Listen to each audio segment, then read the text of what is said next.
Beleza? Como é que funciona aqui? É só... Não sei, ele reconheceu o treco, deveria. Vamos ver se... Agora foi. Beleza? Vamos aqui falar sobre o experimento do átomo de Bohr. Acho que a gente tá aqui, né?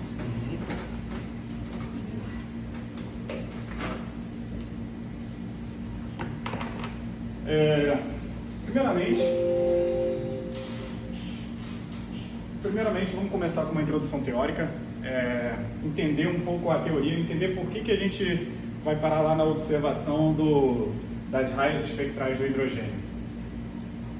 E vamos começar aqui recordando um pouco da radiação de corpo negro. Não iria o tema, é exatamente átomo de Bohr, mas é interessante fazer uma revisão sobre isso. Todo corpo acima de uma temperatura de 0 Kelvin emite ondas eletromagnéticas. Então, assim, você pode ver até pelo princípio do funcionamento de um óculos de visão noturna, que geralmente os soldados utilizam em operações militares. Eles conseguem ver as pessoas no escuro, porque as pessoas elas emitem ondas eletromagnéticas. No entanto, como a temperatura da maioria das pessoas, da maioria dos corpos do nosso dia a dia, está em uma temperatura que é relativamente baixa, as ondas, a intensidade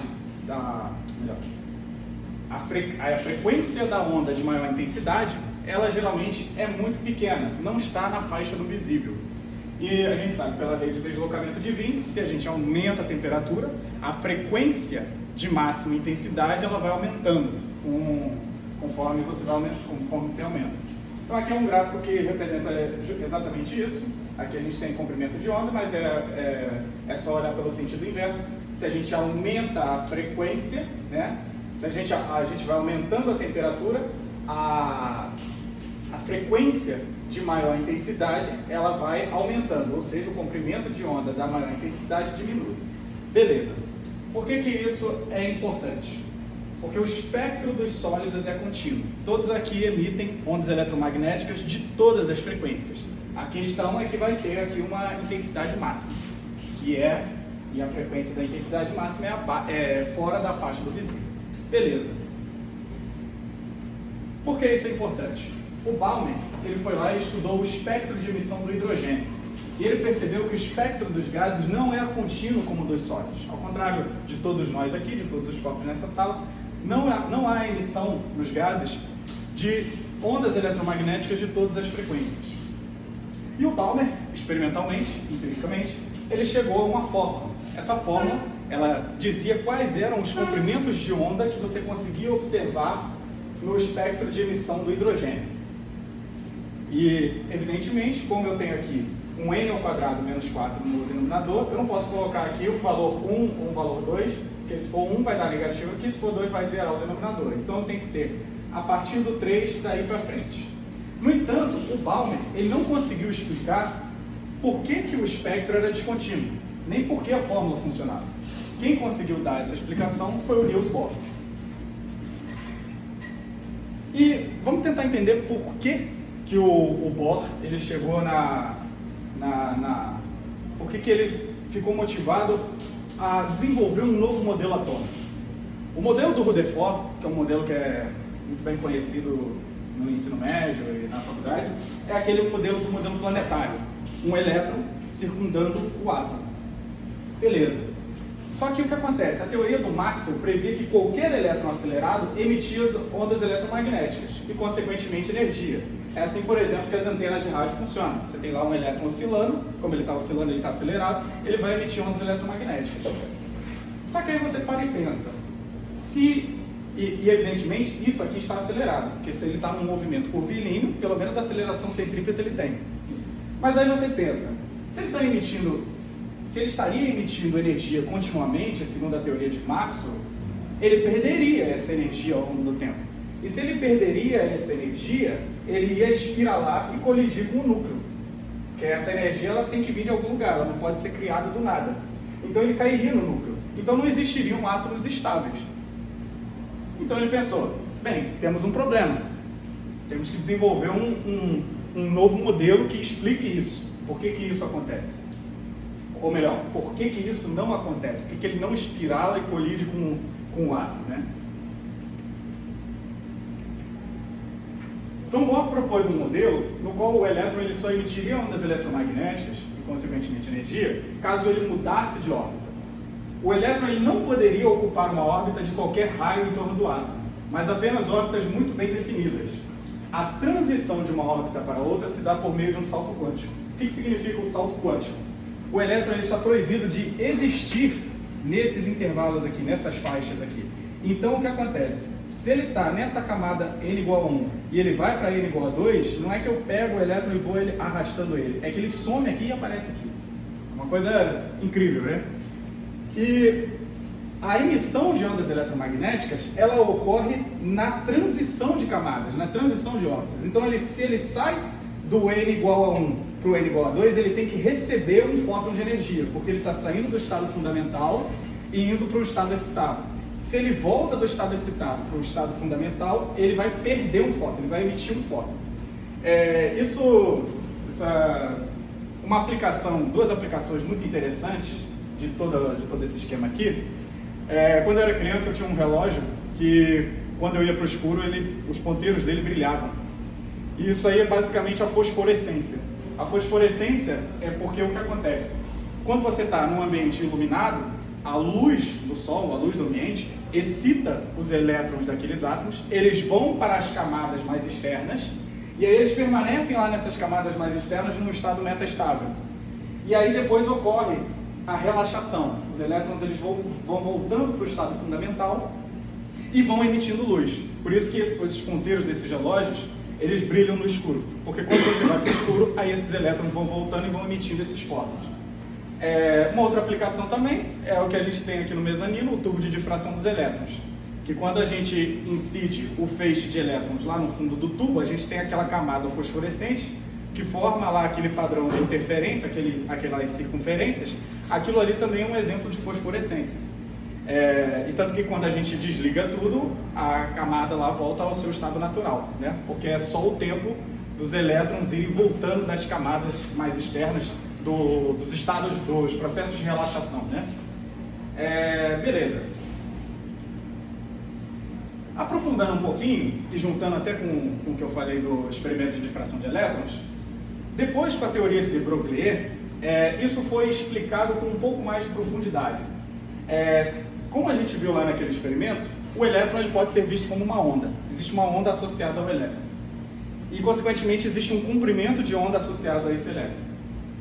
Então, o que acontece é que, na verdade, o elétron, quando ele ocupa uma camada, ele está formando uma onda estacionária aqui. E como a gente sabe da física clássica, em um fio, em uma corda, a gente não consegue produzir qualquer tipo de onda estacionária. A gente tem lá uma formulazinha, acho que é NV sobre 2L, que aí a gente diz quais são os tipos de onda estacionária que eu consigo produzir lá. E tem o primeiro harmônico, segundo harmônico, terceiro harmônico. Analogamente, eu não consigo fazer o elétron ocupar qualquer órbita aqui. Ele só consegue ocupar as órbitas de tal forma que o tamanho da circunferência seja um número inteiro do comprimento de onda associado ao elétron. A descrição precisa e mais aprofundada disso vem com a mecânica quântica, mas eu achei interessante adicionar aqui uma explicação um pouco mais desenvolvida, um pouco mais profunda sobre isso para entender um pouco melhor isso. E, obviamente, ondas estacionárias, a energia é como se ela estivesse estacionada, né? Você não tem aqui, por exemplo, a onda sonora está indo para lá, a energia está sendo transportada para lá. Se eu tenho uma onda estacionária, é como se a energia estivesse concentrada aqui. Então, só no salto, só na transição que eu tenho a emissão da energia, né? Beleza. E outra coisa interessante é que o conjunto das raias espectrais de um átomo é como se fosse a impressão digital dele. E é até por isso que o hélio, o elemento químico hélio, ele foi descobrido antes no Sol do que na Terra. Está até no livro do Paul Hewitt. O que acontece? Aqui a gente vai analisar o espectro de emissão do hidrogênio, mas é possível também estudar o espectro de absorção. No caso do Sol, a luz que está sendo emitida por ele, ela antes passa pela atmosfera do Sol. Como ela passa pela atmosfera do Sol, existe uma absorção. E aí eles viram que tinha as linhas correspondentes ali, que não eram linhas compatíveis com nenhum elemento químico que eles já tinham estudado aqui na Terra. Então eles viram, olha, se as raias espectrais são como se fosse a impressão digital do elemento químico, tem alguma coisa lá que a gente ainda não catalogou aqui. E aí depois descobriram que existiu hélio na Terra também. E por isso chamaram de hélio. Porque é hélio do Sol, né? É heliocêntrico, né? Eternidade pra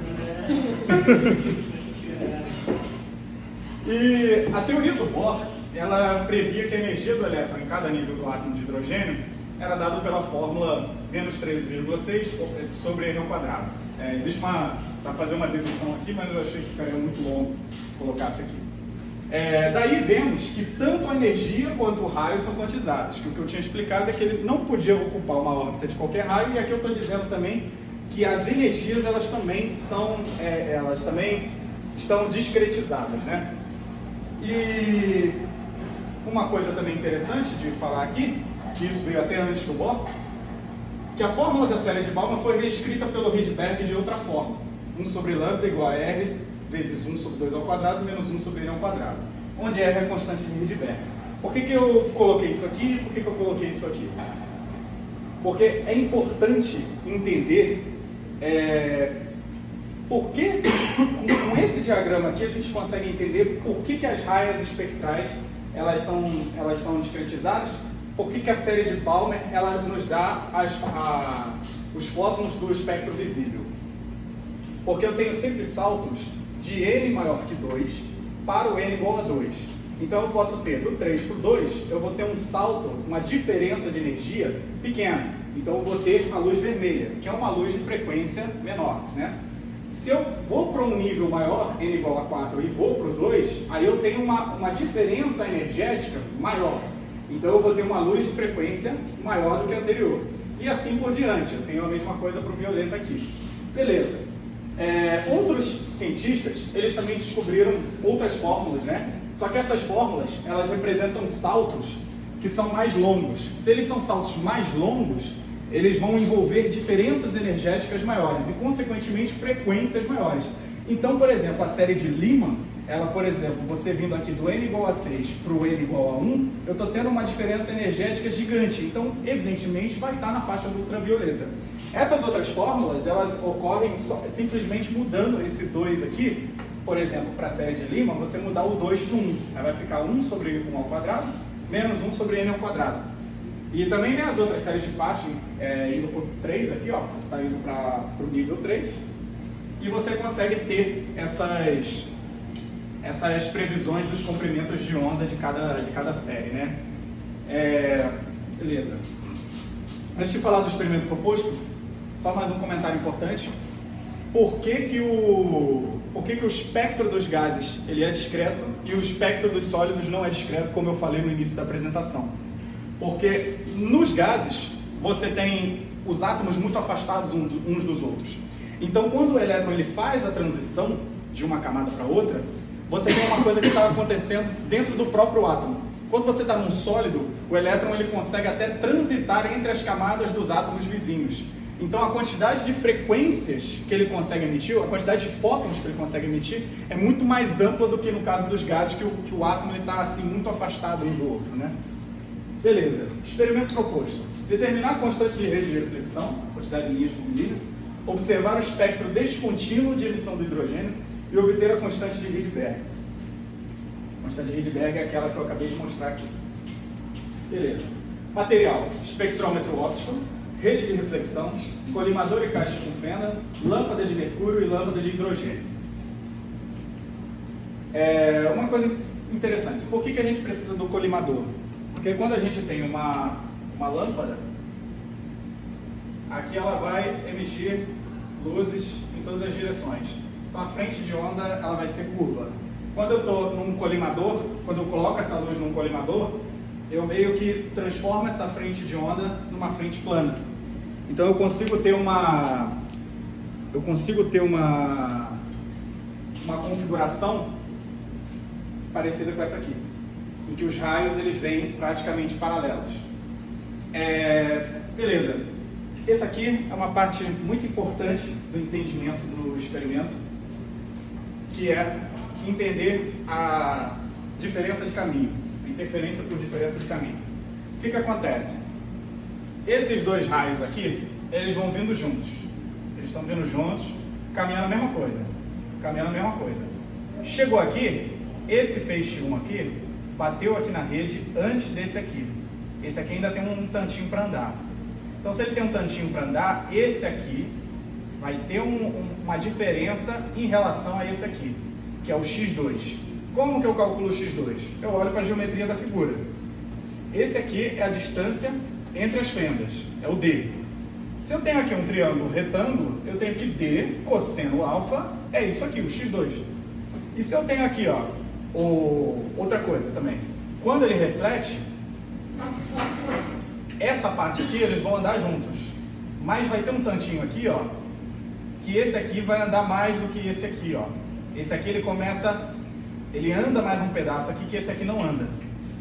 E aí eu projeto aqui, eu traço uma linha auxiliar aqui, e aí eu digo que essa distância aqui que ele andou a mais é o D cosseno beta. Como a gente sabe que em ângulos complementares, o seno e o cosseno são iguais, por exemplo, seno de 30 é igual ao cosseno de 60, a gente tem que o cosseno de beta é igual ao seno de θr, e que o cosseno de alfa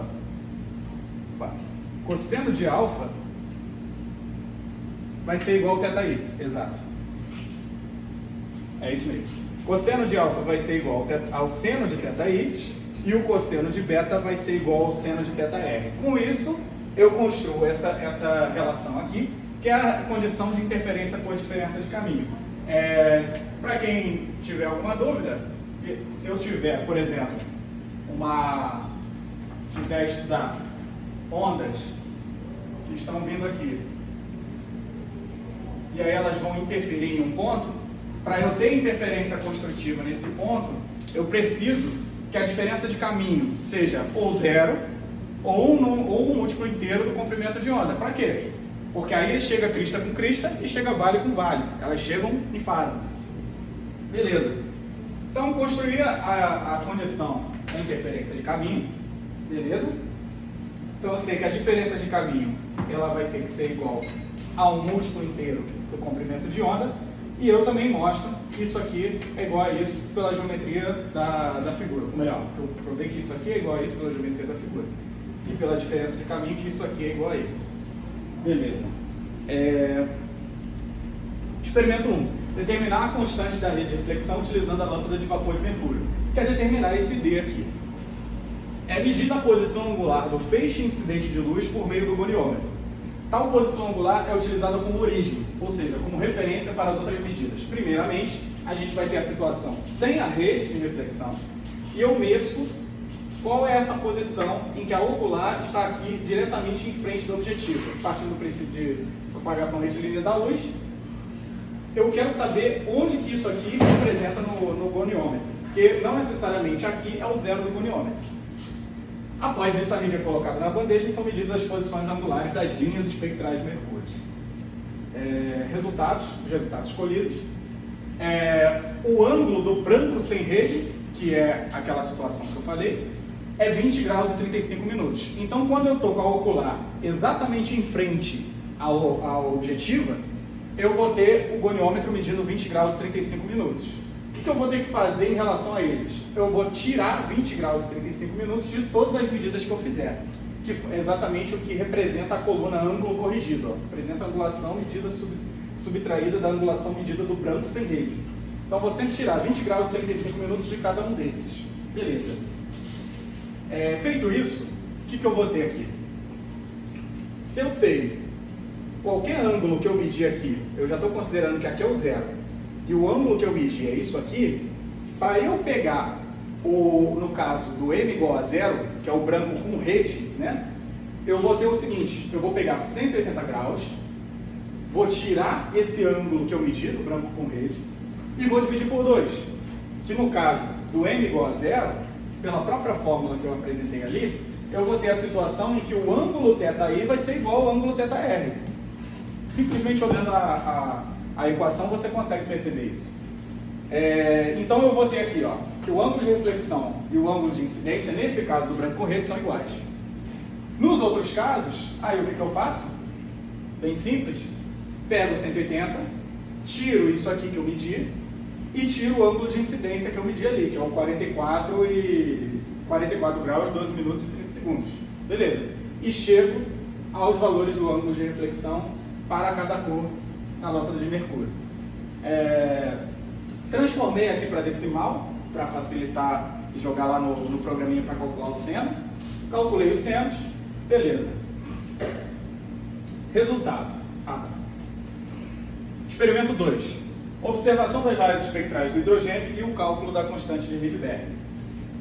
É feita a troca da lâmpada de mercúrio para a lâmpada de hidrogênio e são anotadas as posições angulares das linhas espectrais de emissão do hidrogênio. Com base nesses valores, calcularemos a constante de Rydberg. Aqui tem uma coisa interessante. Aqui o branco com rede é o m igual a zero, que eu coloquei aqui. E uma coisa interessante que eu marquei de vermelho aqui é que quando eu fui fazer a coleta dos dados, eu enxerguei uma linha laranja. E aí eu até enviei um e-mail para o professor, perguntei o que poderia ter causado essa linha laranja, e ele disse que uma hipótese possível, a causa pode ser uma contaminação por nitrogênio. Só que qualquer literatura que você pegar, você vai perceber que as linhas espectrais do hidrogênio não envolvem a cor laranja. Então, como eu coletei, achei interessante apresentar, mas marquei de vermelho para mostrar que é um caso à parte, né? Um caso descartável. Né?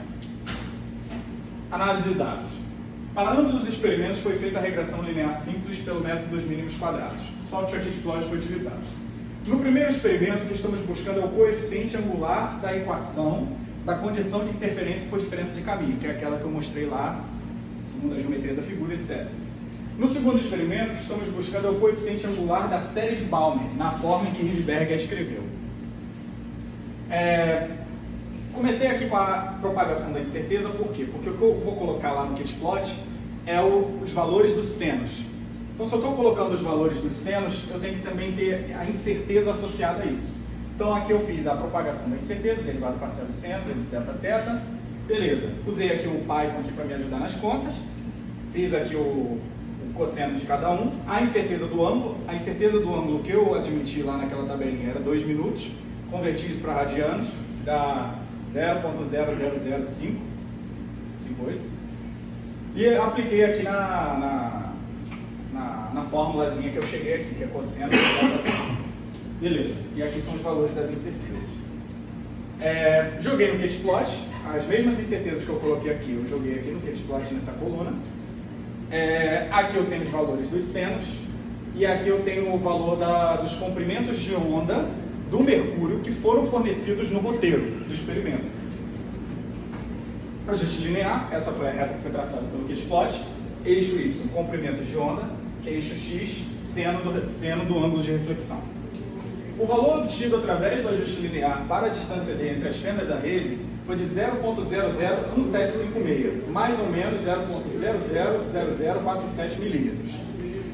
O valor que o roteiro fala, ele fala o seguinte: temos aqui uma rede de aproximadamente 600 linhas por milímetro. Quanto que é 600 linhas por milímetro? Eu pego 1 dividido por 600, eu pego 1 dividido por 600, e aí eu chego a 0.00166 milímetros. Beleza. E aí, fazendo o cálculo de compatibilidade, eu encontrei isso, e isso aqui eu adotei como referência. Fiz o teste de compatibilidade, dividindo aqui pela incerteza da medida que eu tive aqui. Eu cheguei a esse valor aqui, 1.91. Como a gente usa como padrão, né, que o teste de compatibilidade tem que ser menor que 3 para a gente afirmar que duas coisas são compatíveis, né? Isso aqui, as medidas são compatíveis. E aí, beleza. Calculei o D, né? Mostrei aqui o D que eu calculei. Substituí naquela equação que a gente tinha, da diferença de caminho. E agora eu vou usar essa equação para calcular os comprimentos de onda do hidrogênio. Então eu pego lá aqueles ângulos que eu medi lá para o hidrogênio, calculo o seno deles, está aqui, já calculado, e substituo aqui na formulazinha, tendo em vista também que esse aqui é o seno de incidência do hidrogênio. Beleza, calculei aqui, aí eu mostro aqui tanto em metros quanto em nanômetros. Então do vermelho eu encontrei 688 nanômetros, pro ciano, 511 nanômetros, 484 nanômetros para o azul e 468 nanômetros para o violeta. Beleza? Propagação de incerteza. No caso aqui, como a gente vai colocar na reta que a gente vai ajustar lá no kitplot, a gente vai colocar o comprimento de onda que a gente calculou, tem que calcular a incerteza do comprimento de onda.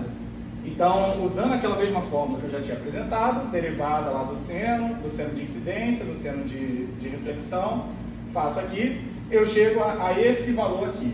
Só que o que eu vou exibir lá no gráfico é o 1 sobre lambda, não é o lambda. Então, eu tenho que essa incerteza aqui calculada, porque isso aqui tem que ser dividido por lambdas ao quadrado. Beleza? Fiz todo esse processo aqui. Um detalhe importante para vocês compreenderem o que vai vir depois, é que aqui está em metros. Eu peguei, ou melhor, aqui está em milímetros. Só que aí eu peguei e dividi por 1000 para transformar para metros. Beleza. Então eu já estou tendo aqui uma incerteza aqui, ó, já levando em conta tudo em metros. Joguei no kitplot. Isso aqui são os 1 sobre n ao quadrado, lá na fórmula, na fórmula de Rydberg. 1 sobre 3 ao quadrado vai dar 0,111 e assim por diante. Então faço 1 sobre 3 ao quadrado, 1 sobre 4 ao quadrado, 1 sobre 5 ao quadrado e assim por diante. E aqui no eixo y eu estou usando 1 sobre lambda, que é o que eu estou colocando aqui. E aqui as incertezas que eu acabei de mostrar aqui que eu calculei. Beleza? Ajustei a reta no kitplot. Inverso do comprimento de onda por 1 sobre n ao quadrado. O valor obtido como coeficiente angular através do ajuste para a constante de Rydberg foi de 8.634.447, mais ou menos 59.033 metro a menos 1. O valor de referência é de 10.973.731. Fazendo o teste de compatibilidade, deu uma diferença muito grande, deu 39, portanto as medidas não são compatíveis. Aí eu parei e pensei assim, mas essa não é a única forma de calcular a constante de Rydberg. Aqui eu tenho o coeficiente angular. Eu também posso calcular com o coeficiente linear, porque se eu tenho a fórmula aqui, ó, cadê? Se eu tenho a fórmula aqui, R vezes 1 sobre 2 ao quadrado, menos R sobre N ao quadrado, o R é o coeficiente angular, aqui, que aqui está a variável. Mas ele também, eu consigo extrair ele através do coeficiente linear. O que eu faço com o coeficiente linear? Eu multiplico por 4, porque ele está dividido por 2 ao quadrado. Então, o que tem depois daquilo? Só para fechar aqui, já está no final. Aqui, ó. Coeficiente linear. Então, eu peguei aquele valor do coeficiente linear que está lá no kitplot, multipliquei por 4. A incerteza também vai multiplicada por 4. Fiz o teste de compatibilidade e também deu uma bem incompatível. O que pode ter causado essa incompatibilidade? Acredito que eu assumi uma incerteza muito pequena para o ângulo. 2 minutos foi muito pouco. Se essa incerteza não tivesse sido de apenas 2 minutos, talvez daria uma compatibilidade muito menor, né? Beleza, usei muito o livro do Paul Hewitt, o roteiro do Arthur, obviamente. É isso.